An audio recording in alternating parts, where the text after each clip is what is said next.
Now to the posterior cranial fossa. It is the largest cranial fossa, and it's the anterior border of it. It's the upper border of petrous part of temporal bone, and the posterior border it's the squamous part of occipital bone. In the in the petrous part of temporal bone here, we can see an opening. This opening, it's called internal acoustic meatus or internal auditory meatus, and it leads to the ear cavity. Remember that the facial nerve enter through internal acoustic meatus, and before entering the ear cavity, it gives us the greater petrosal nerve. Okay, so this is the internal, and the external we can see it from the lateral side. This is the external. Okay, and so this is okay.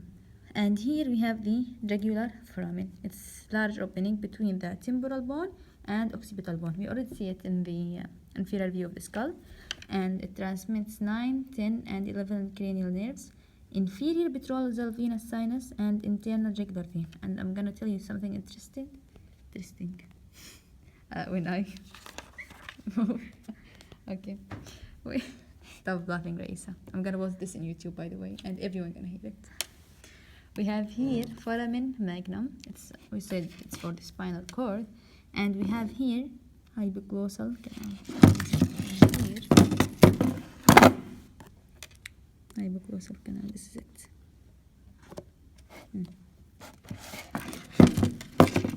طيب. And here we can find internal occipital protuberance. It's bony projection in posterior aspect of the posterior cranial fossa. Okay.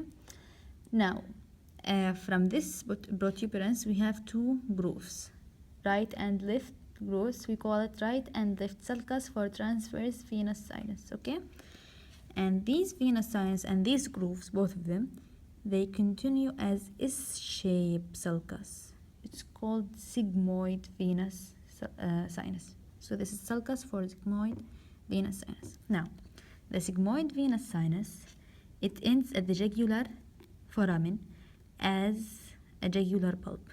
It forms a bulb, and then when he get out of the jugular foramen, he become internal jugular vein. And we also mentioned before that through jugular foramen we have inferior petrosal sinus, and the inferior petrosal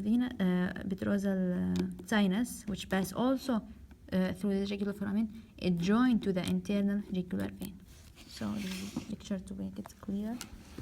Of course, this line should be bigger to continue to maintain all of the inferior petrosal sinus. But anyway, so this is the sigmoid. This is the bulb that he formed, and both of them, this should be also moved through the jugular foramen, and this one continue as internal jugular vein. Okay, and of course the posterior cranial fossa contain the cerebellum.